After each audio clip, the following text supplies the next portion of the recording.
कन्हैया कुमार ने कब बिहार के युवाओं का बात किया है? इसके पहले कभी आपने देखा है? कभी एक बार भी? जब कोरोना आया तो कन्हैया कुमार कहाँ विलुप्त थे? भादों के मेढक की तरह टर टर टर टर करने से नहीं फायदा होने वाला है। तो तभी कोलिब्रेशन करेंगे कांग्रेस से जब कन्हैया कुमार बिहार से चुनाव नहीं लड़ेंगे, क्योंकि तेजस्वी यादव कन्हैया कुमार को पसंद नहीं करते हैं। नमस्कार, बिहार तक देख रहे हैं आप। मैं हूं आपके साथ अनिकेत कुमार। देखिए, हमारे साथ मनीष कश्यप है। मनीष कश्यप अब बिहार समेत पूरे देश भर में अब पहचान के मोहताज नहीं है, लेकिन आज हम बेतिया में हैं, पश्चिम चंपारण में हैं। चूंकि पश्चिम चंपारण से आज से कन्हैया कुमार पलायन रोको नौकरी दो यात्रा की शुरुआत कर रहे हैं। कन्हैया कुमार की यात्रा को भी हम दिखाएंगे। हालांकि इस बीच हम मनीष कश्यप के साथ हैं। मनीष जी, कांग्रेस की एक बड़ी यात्रा कह सकते हैं, विधानसभा चुनावी साल है, बिहार में चुनाव है, कांग्रेस की एक बड़ी यात्रा की शुरुआत आपके जिले से की जा रही है। कन्हैया कुमार आज से आप यात्रा निकाल रहे हैं। आप भी युवा हैं, युवाओं की बात करते हैं। कन्हैया कुमार भी युवा हैं, तेजस्वी जी भी युवा हैं। इस यात्रा को कैसे देख रहे हैं आप? कन्हैया कुमार ने कब बिहार के युवाओं का बात किया है? इसके पहले कभी आपने देखा है? कभी एक बार भी? जब कोरोना आया तो कन्हैया कुमार कहाँ विलुप्त थे? जब बिहार में बाढ़ आया तो कन्हैया कुमार कहाँ विलुप्त थे? आज जो है चुनाव जब आ रहा है बिहार में, हर साल, हर 5 साल में जो है वो भादों के मेढक की तरह टर टर टर टर करने से नहीं फायदा होने वाला है। बेगूसराय में जब वो चुनाव लड़े, उसके बाद से जब चुनाव हारे तो वो अपने कार्यकर्ताओं से भी एक बार नहीं मिले। दिल्ली में जब चुनाव लड़े, चुनाव हारे तो जो ऑफिस था, उनका ऑफिस कार्यालय बना था, वहां से तकिया, सोफा, गद्दा, कुर्सी, एसी सब कुछ निकाल के लेके चले गए। अब वो आए हैं बिहार में। बिहार में कांग्रेस जो है वो आरजेडी पे दबाव डालना चाहता है कि हमें 70 से 80 सीट चाहिए, इसलिए कन्हैया कुमार को आगे कर रहा है। जिस दिन आरजेडी जो है कांग्रेस की बातें मान लेगी, मैं दावे के साथ कहता हूं कि कन्हैया कुमार को जो है चुनाव, कन्हैया कुमार बिहार से चुनाव नहीं लड़ेंगे। क्यों? क्योंकि तेजस्वी यादव तभी कोलिब्रेशन करेंगे कांग्रेस से जब कन्हैया कुमार बिहार से चुनाव नहीं लड़ेंगे, क्योंकि तेजस्वी यादव कन्हैया कुमार को पसंद नहीं करते हैं। रही बात चंपारण से यात्रा शुरू करने की, तो बिहार का भंडार कौन है? चंपारण। चंपारण जो जीतता है वही सरकार बनाता है। आप 1990 से पहले से इतिहास उठा के देख सकते हैं। लालू प्रसाद यादव जब जब जीतते थे तब तब वो उनकी सरकार बनती थी। अभी भारतीय जनता पार्टी और एनडीए जो है चंपारण से जीतती है, यानी चंपारण बिहार में सरकार बनाता है। इसलिए वो यहां से शुरुआत कर रहे हैं। चंपारण में उनका दाल नहीं गलने वाला है। अगर चंपारण आए हैं तो कहे कि मां सीता का जो है मंदिर यहाँ पे बनाया जाएगा, कहे कि वाल्मीकि नगर में जो है लौह कुश का मंदिर बनाया जाएगा, यहाँ पे कहे कि वाल्मीकि नगर में जो एयरपोर्ट बनेगा उसका नाम रहेगा लौह कुश इंटरनेशनल एयरपोर्ट, नहीं कह सकते। तो चंपारण के विरासत को वो नहीं समझ सकते हैं। तो चंपारण में यात्रा करें या कुछ भी करें, उन्हें कोई फायदा नहीं। मनीष जी, जिस तरीके से आपको पैन इंडिया लोग अब जानने लगे हैं, उसी तरीके से कन्हैया कुमार भी पूरे देश भर में पहचान के मोहताज नहीं है। युवा चेहरा है और युवाओं के लिए यात्रा निकाला जा रहा है। तो क्या उनकी इस यात्रा से बिहार के जो युवा हैं, क्या उनकी इस यात्रा से जुड़ेंगे? अच्छा, बिहार में कौन सा भाषा ज्यादा बोला जाता है? हिंदी भाषी प्रदेश बिहार बोला जाता है ना, पूरे देश में बोला जाता है कि नहीं बोला जाता है?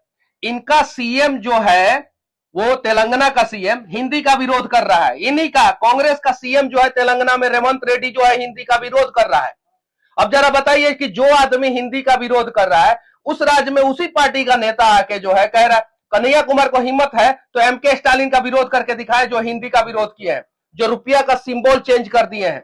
रुपया का सिंबल चेंज हुआ है ना, नहीं करेंगे। ये लोग सिर्फ और सिर्फ बिहार को लूटना जानते हैं।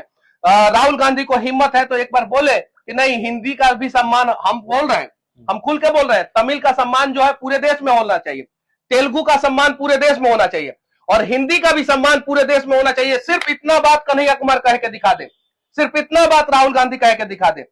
ये लोग जो है बिहारी को जो है जगह जगह पे अपमानित करने का प्रयास करते हैं। एमके स्टालिन के राज्य में क्या हुआ था सबको पता है, सबको पता है। एक शब्द कन्हैया कुमार नहीं बोले बिहार के मजदूरों के लिए, जब तेजस्वी यादव की सरकार थी तो एक शब्द नहीं बोले।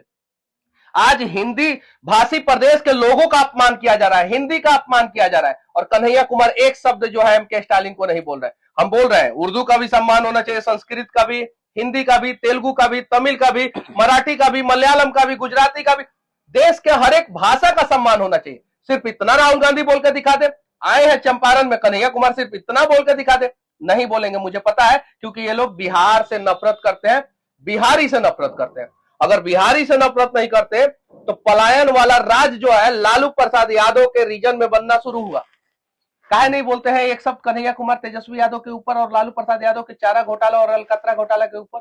ये लोग बिहार से नफरत करते हैं। आपने कहा कि पलायन वाला जो बिहार की पहचान रही है, जो पलायन वाली जो चीजें शुरू हुई वो लालू के राज से शुरू हुई। हाँ। लेकिन लालू प्रसाद यादव की सरकार के गए हुए करीबन अब 20 साल हो गए हैं। तेजस्वी यादव तो यही कह रहे हैं कि अब कब तक आप पुरानी चीजों को, पुरानी 15 साल की सरकार को कोसेंगे? 20 साल से आपकी भी तो सरकार है, 20 साल से आपने क्या बदल दिया? देखिए 20 साल से 2013 तक हम भारतीय जनता पार्टी जो है और जदयू एक साथ थे।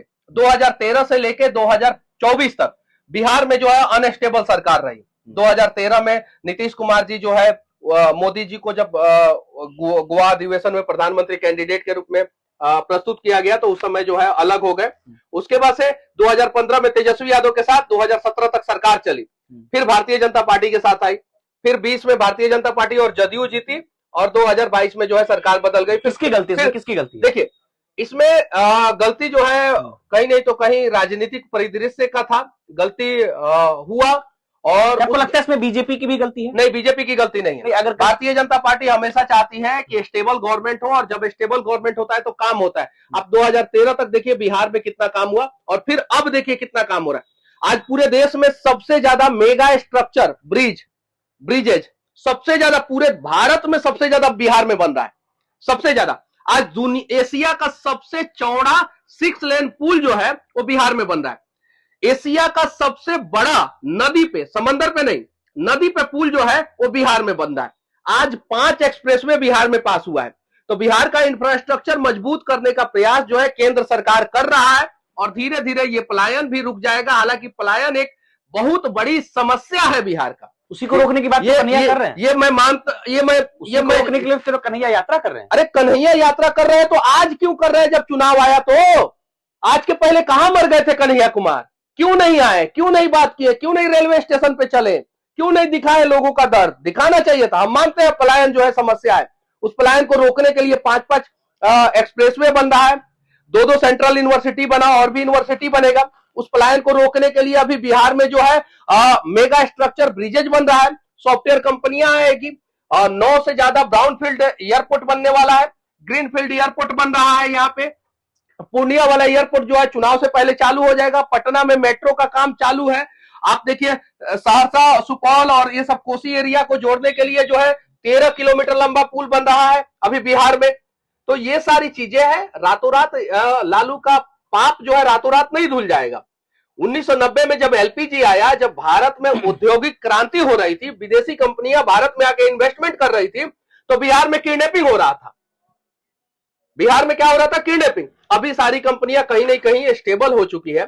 अब धीरे धीरे और सारी कंपनियों को लाना है। जैसे मारुति का बहुत सारा प्लांट है, टाटा का प्लांट है, महिंद्रा का प्लांट है, ये सारी कंपनियों को लाना है। तो कंपनियां कब आएगी? जब देखेगी इस स्टेट में स्टेबल गवर्नमेंट है। स्टेबल गवर्नमेंट जब हम देंगे तो कंपनियां आएगी। 2025 में एनडीए की सरकार बनेगी, कंपनियां जो है देखेगी कि हाँ बिहार में स्टेबल गवर्नमेंट है और वो ऑटोमेटिक आएगी। फिर बिहार का पलायन रुकेगा। जनसंख्या नियंत्रण पे कन्हैया कुमार बात करें। बिहार का डेंसिटी जो है, पॉपुलेशन डेंसिटी बहुत बढ़ गया है। एक बार बोले कन्हैया कुमार जनसंख्या नियंत्रण पे कुछ बोल के दिखाए, नहीं बोलेंगे। जनसंख्या प्रॉब्लम है ना बिहार का, है कि नहीं है? पॉपुलेशन डेंसिटी बहुत ज्यादा बढ़ गया, तो उस पर बोल के दिखाए, नहीं बोलेंगे। ये लोग जो है भादों का मेढक है, जो चुनाव आता है तो टराना शुरू कर देते हैं और चुनाव खत्म हो जाता है तो अपने कार्यालय से ही तकिया, गद्दा, कुर्सी सब लेके भाग जाते हैं। एक आखिरी सवाल आपसे लेंगे, चूंकि कन्हैया और तेजस्वी में इस यात्रा से नजदीकियां बढ़ेंगी, ये दोनों एक साथ आएंगे या दोनों में दरारें बढ़ेंगी? देखिए नौवा फेल तेजस्वी यादव कन्हैया कुमार को लाइक नहीं करते हैं, ठीक है, और कन्हैया कुमार जो है तेजस्वी यादव को लाइक नहीं करते हैं। इन दोनों में 36 का आंकड़ा है, आप जाके किसी से भी पूछ लीजिएगा, किसी से भी। लालू प्रसाद यादव नहीं चाहते हैं कि कन्हैया आगे बढ़े, कन्हैया नहीं चाहते हैं कि तेजस्वी आगे बढ़े।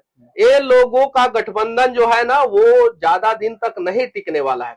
अभी राहुल गांधी जब आए थे तो बिहार में जब ये जातीय जनगणना हुआ था उसको सीधे खारिज कर दिए थे राहुल गांधी कि नहीं बिहार का जातीय जनगणना सही नहीं हुआ है। सीधे उन्होंने मंच से बोला था, वो वीडियो आप लोगों ने चलाया था। तो राहुल गांधी जब तेजस्वी यादव के सरकार में जातीय जनगणना हुआ उसको खारिज कर रहे हैं।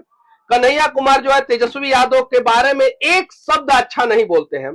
तेजस्वी यादव अपने मंच से जो है कन्हैया कुमार को धक्का मरवा के उतरवा देते हैं।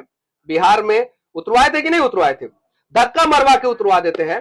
तो जरा सोचिए कि इन लोगों का गठबंधन कैसे टिकेगा। ये सिर्फ और सिर्फ जो है लूटने के लिए बिहार में ये लोग आते हैं, चुनाव के समय में थोड़ा बहुत अपना ताकत दिखाने का प्रयास करते हैं, चुनाव हार जाते हैं और उसके बाद से भादों के मेढक की तरह जो है ना 11 महीना विलुप्त हो जाते हैं। चलिए, अभी हमारे साथ मनीष कश्यप थे, बीजेपी नेता है मनीष कश्यप, और कन्हैया कुमार को लेकर के बातचीत हो रही थी, कन्हैया कुमार की यात्रा को लेकर बातचीत हो रही थी, और इन्होंने क्या कुछ कहा है आपने सुना है। बने रहिए हमारे साथ, तब तक के लिए शुक्रिया।